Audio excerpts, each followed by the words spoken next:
Hello Virgo, welcome to the Plaid Sheep Oracle. So your last reading kind of put you into I don't want to call it a waiting period, but it counseled that you not seek to take action in any particular way. And I think that maybe this is been very difficult for you, very challenging. That it's, maybe bringing stuff up, or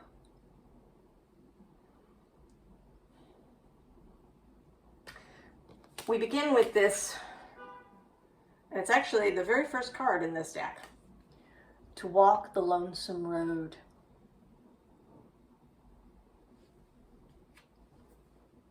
So this character has, this hermit aspect of, heading off alone. And with the moon being in a waning crescent, there's this sense of going into perhaps a dark place.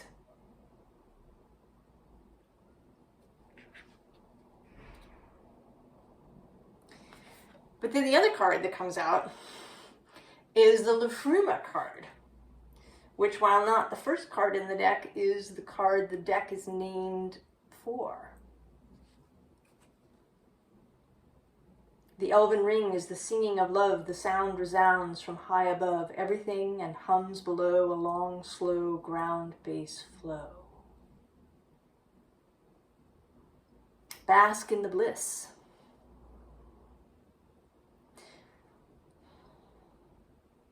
So these are two opposing energies.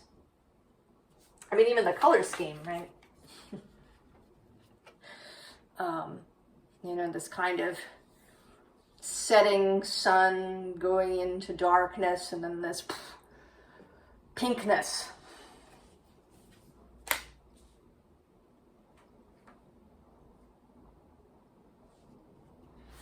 I have the sense that this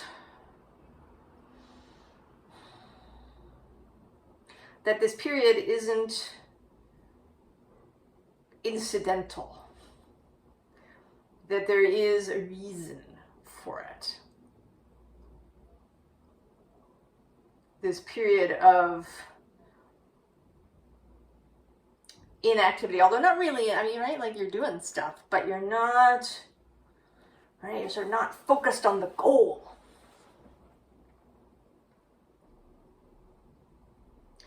And then maybe this is bringing up a lot of discomfort for you. This first card is art.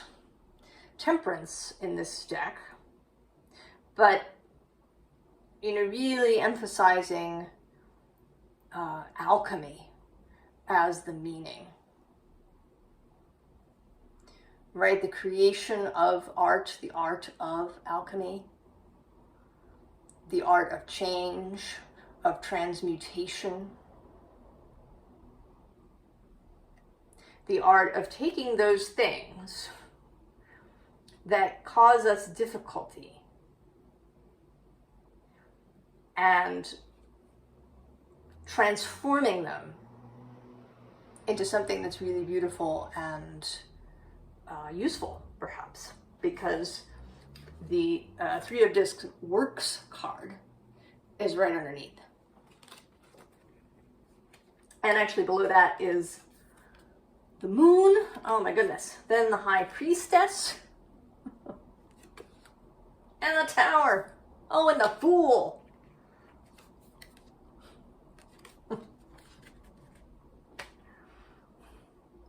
So this time period,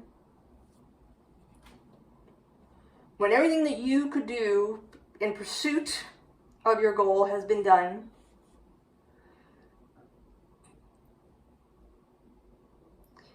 there is space for something else.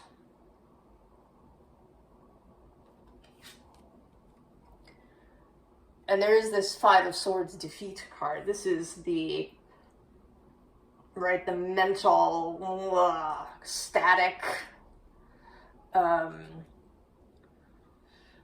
know, the mind poking you. Shouldn't we be doing something? Shouldn't we be, like, producing things? And, well, not coincidentally, of course not coincidentally, synchronously, yesterday evening I was reading a bit of my Seth book, and he was talking about how Jane would, you know, feel irritable with herself if she didn't do very much, right? If she didn't produce, if she didn't, you know, if the day passed and she felt like she hadn't done anything. And what Seth wanted to get across was that, you know, this, right, this is a very, what now I would call left-brained or industrial, mechanical, modern culture way of seeing things. That a time spent dreaming, resting, imagining, that all of these things, right, listening,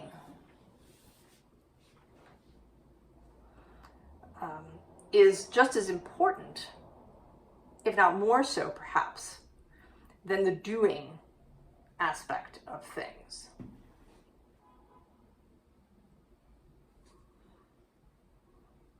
And he also interestingly pointed something out that's coming up, that both Jane and Robert had, it was easier for them to sort of do the Seth stuff in the evenings,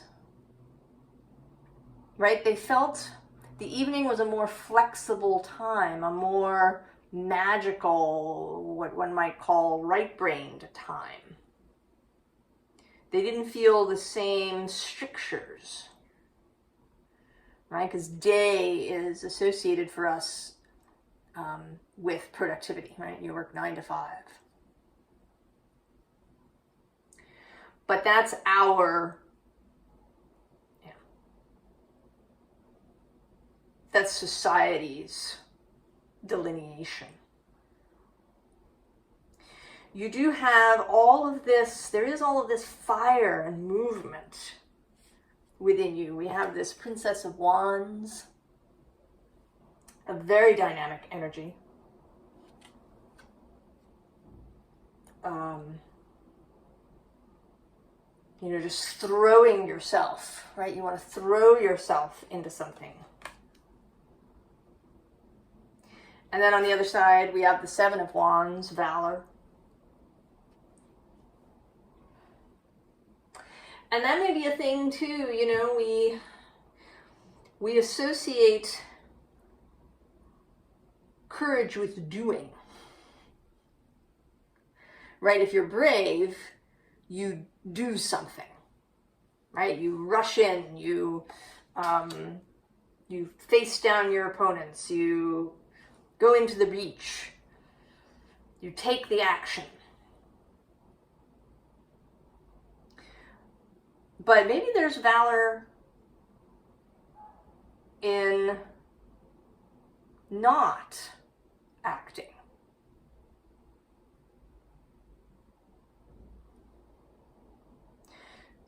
That it may take courage to do nothing.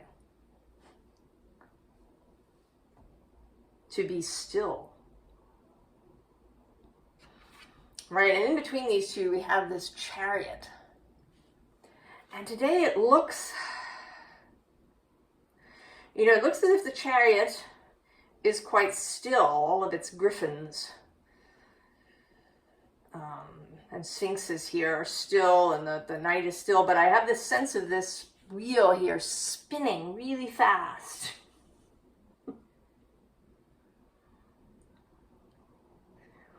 And then maybe that is your mind, your anxiety, perhaps.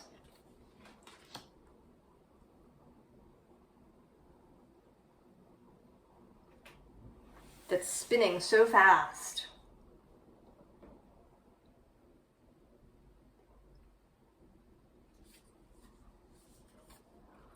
There is this underlying happiness. But right underneath is this source of air. And today this is coming up as disruptive. I'm sort of seeing, right, you're here, your mouth is open, you're ready to catch this marvelous thing, and then this air comes in and like flutters it around. Makes it seem like it's over here or over there, or makes you feel like you have to move in some way in order to catch it.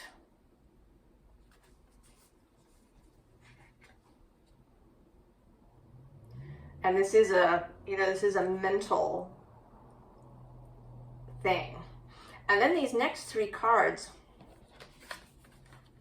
so on either side are 2 5s. There's 5 of discs and 5 of wands. So, a feeling of lack, also a feeling of anxiety. I'm clinging to this branch. And I both do and don't want to let go.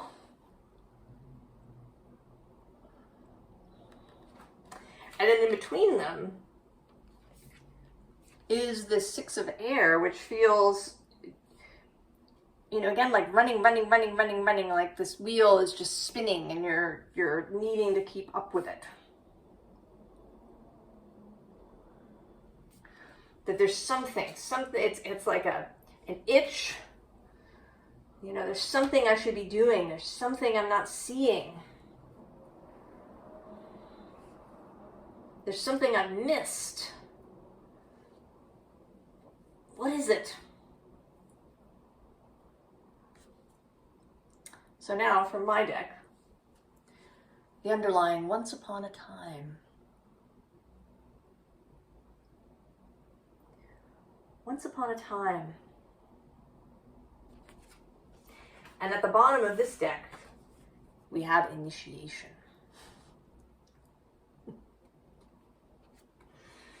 Oh, Virgo.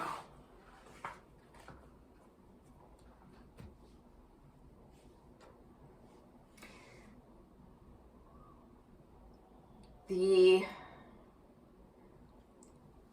initiation into who you are now. We have the return, which for me means, there's the descent, there's the trip through the underworld, and then there's the return. You have returned, Virgo, but you seem to think that you're still in the crucible. This is another nod to this alchemy idea. Ingredients are put into the crucible and set alight or dissolved. The calcination, the solve portion of the alchemical process. And there's an aspect of you that's stuck in the crucible. Or that I shouldn't say that, that believes that it is still in the crucible.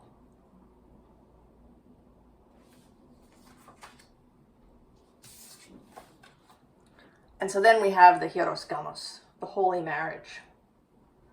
The yes and also an alchemical idea, the blending of opposites.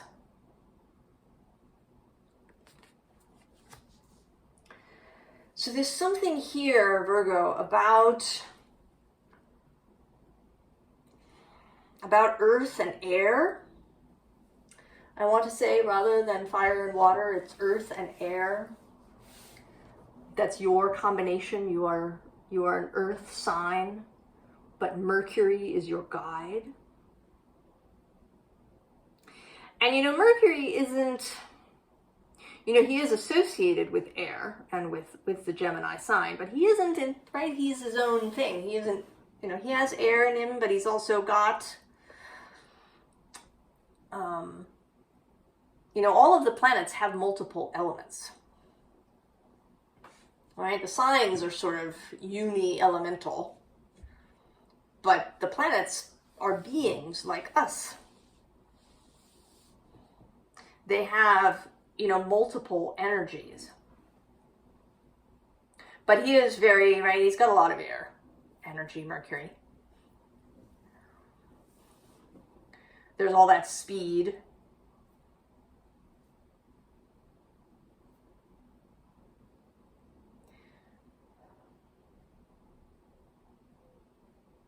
Also, responsiveness is coming up. Because, you know, Mercury, the element, is very responsive to temperature change. I know a doctor, for example, who was very sad when mercury thermometers went away and were replaced in hospitals by digital thermometers, which have to be calibrated continuously in order to remain accurate. Whereas a mercury thermometer is forever accurate because mercury is elemental. It doesn't break down or get old. Right? That mercury thermometer is always accurate. And so maybe there's something about your own thermometer. That there is, right, that there is a thermometer within you, a gauge that is always accurate. And I would say that that is your heart, that our heart is our forever accurate gauge. Our brain, right, may need to be recalibrated. The mind may need to be recalibrated because it's had, you know, all sorts of stuff shoehorned into it by society.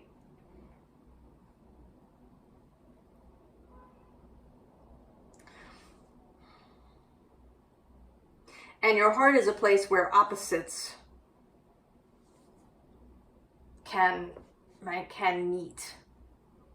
Where your earthiness, your desire to be of service, your particularity, right, your discernment that is so clear,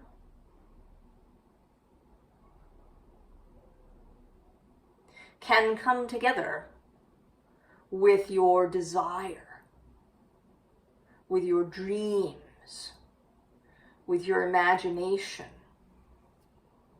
You know, this once upon a time is also, what story are you telling? What story are you telling about your life, about what's happening now? What do you really want to have happen? And actually, the Seth book talks about that too. He sort of talks about it in relationship to health. You know, that you tell your body kind of what is. I mean, I say, of course, right, you are your body, right? You tell yourself, your own cells, what they should be.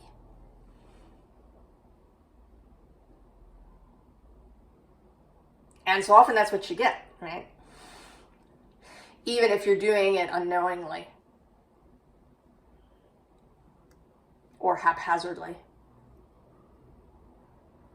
So what is a story that you're telling yourself about you, about where you are in this journey of life?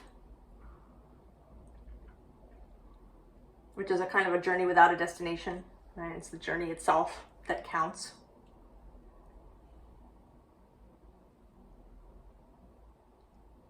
Now, Library Oracle is under here. Oh, and actually Journey.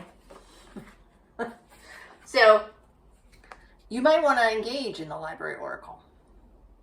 If you've never done that, You go to whatever books you have, and you see, which book kind of stands out to you, is calling to you. You take that book, and then you can either leaf through it until you want to stop, or you can kind of press the book together and allow it to fall open, whatever works for you. And you find a passage in the book. And see, what message it has for you.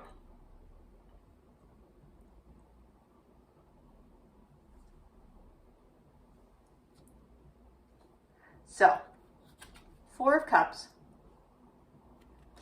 And also underneath that, there's Four of Sacred Circles. And at the bottom of the deck, Five of Sacred Circles. Right? Which is this, in this deck, is this sort of shaman's kind of dwelling that's outside the rest of the,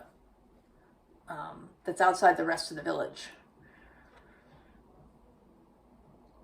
At least I see it kind of as the shaman's dwelling. But it could be also, somebody who has just isolated themselves from others. And then these two fours are very much this explorative space. I sort of see this person kind of as a shaman, creating a mystic space and going on a journey.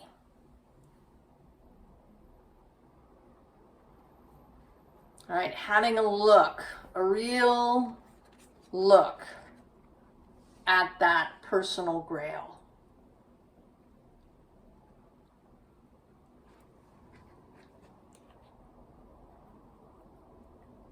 At that gauge that remains forever accurate.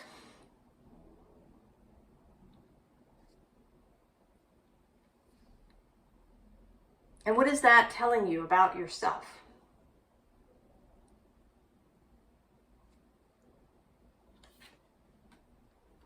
All right, what do you see when you look into your grail? Not anybody else's, right? These other 6 cups, they are other people's cups. Society's cups, we don't care about those cups. It's your own cup.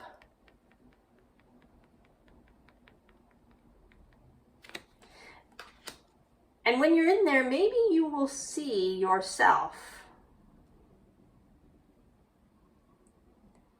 as beautiful, as wonderful. I really have the sense that there is something, right, that there is something that a lot of this mental agony, static, is about perhaps a not enoughness. There can be a thing in Virgo, a tendency to Virgo to be too hard on the self. To be deeply self-critical and self-scolding.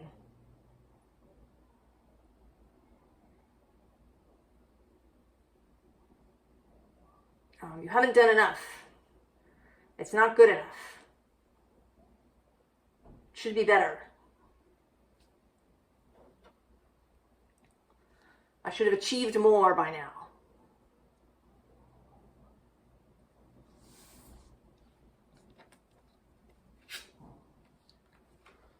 And so then there's death. And I feel this is like,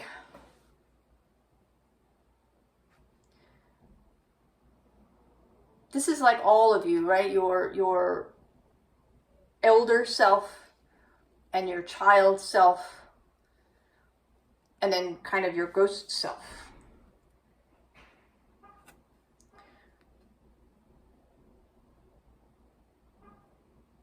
Right? Really seeing the beauty of the whole span of your life.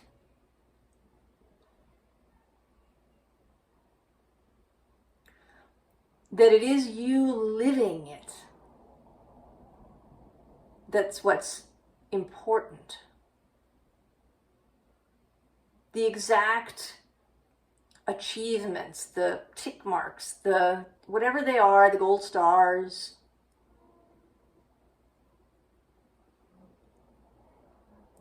It is the living of your life. You walking through the world. That is what counts.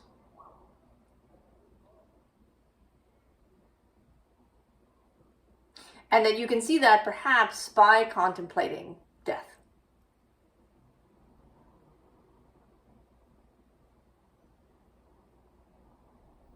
And considering what is it, what would you like, what would you really like on as your epitaph? What, as people stand around at your wake, what do you want them to talk about?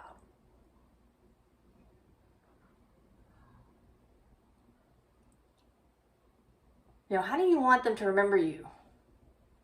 What is that?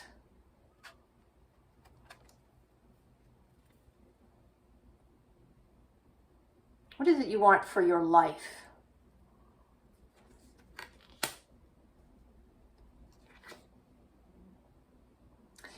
And here, the Seven of Swords feels like a kind of friendly trickster energy.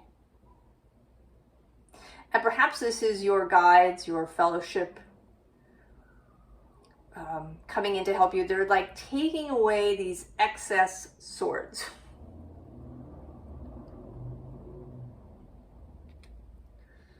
All of this mental, right? All of this mental stuff.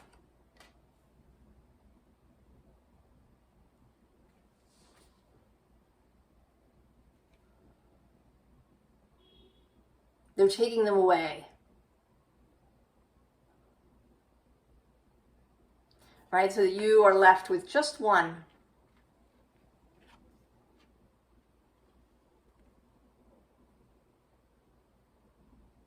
In this moment to guide yourself forward. Clarity rather than all of this stuff.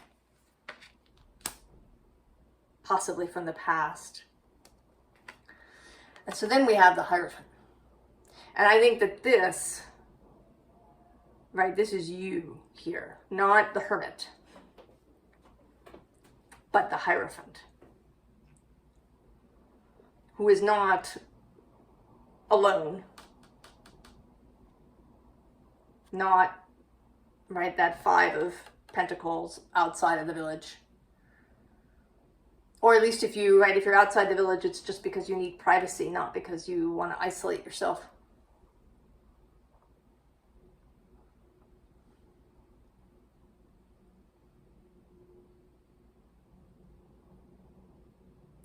Allowing more of yourself to be seen and known.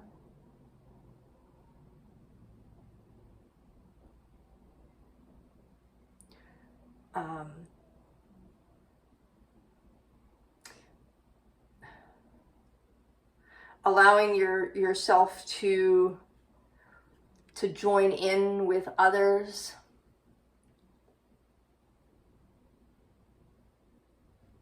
To create a group, to also to allow others to help you. Allow others to know your struggle. Even if there's no help involved, just, right, somebody who listens. At the bottom of this deck that came out is this card that's been staring at me. There's one who watches over you.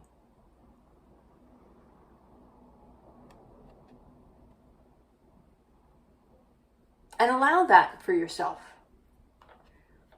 You don't always have to be the one that gets the thing done.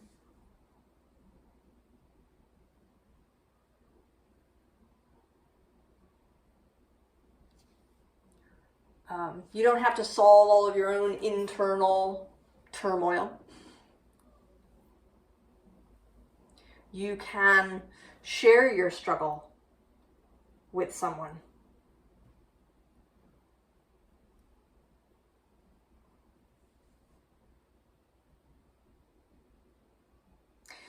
So, advice. Well, at the bottom of the deck, not surprised to see it, 8 of Swords. Enough said about that. And here we have the 6 of Wands. And this was, when I chose this deck, this was on the top, and it almost fell out of the deck as I was shuffling. You are out. You have returned. Victorious.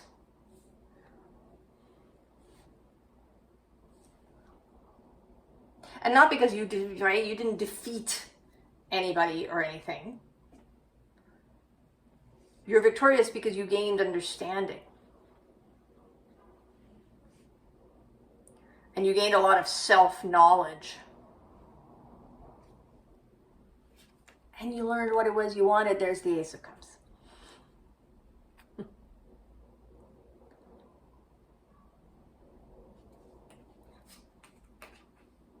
So if you need to, right, if you need to go back, take a little journey, go look in your cup to remind yourself.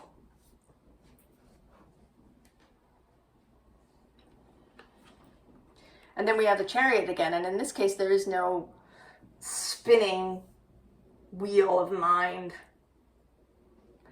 You know, this charioteer is helmeted. You can't see his face. Shuttered, closed in. This charioteer is open.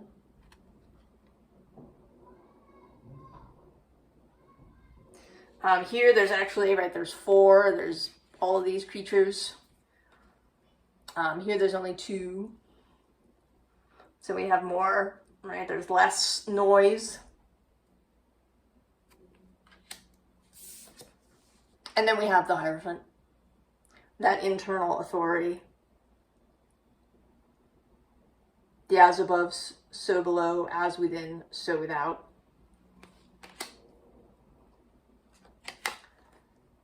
And then there's the Knight of Cups. There you are, taking your cup. You've got your cup. You know what's in it. And now you are headed out to share it. And you're doing this not because it's to further a goal, or to achieve something, or to manifest something, or any of that stuff. You're doing it solely because it feels great.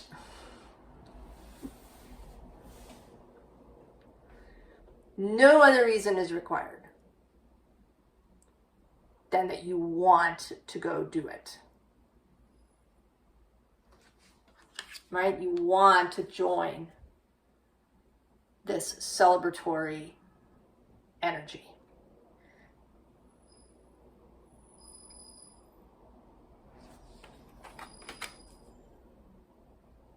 So Virgo,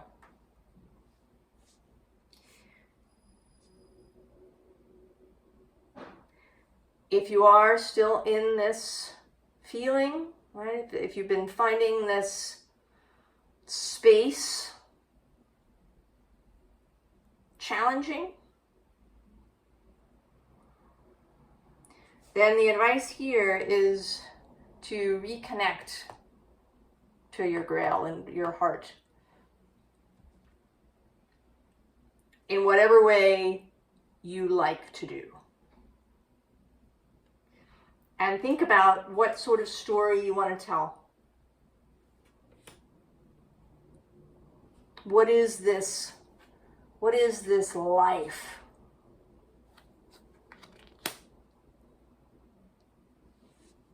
that you want to have?